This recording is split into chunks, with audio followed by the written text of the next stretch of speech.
అలాగే కళ్ళు మూసుకొని ఉండండి.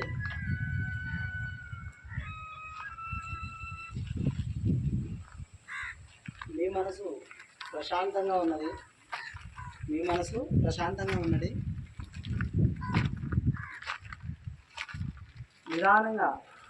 నిదానం కళ్ళు మూసుకొని ఉంచండి.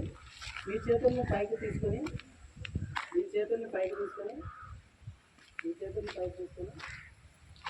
చిన్నగా రఫ్ చేస్తే మీ చేతుల్ని నిదానంగా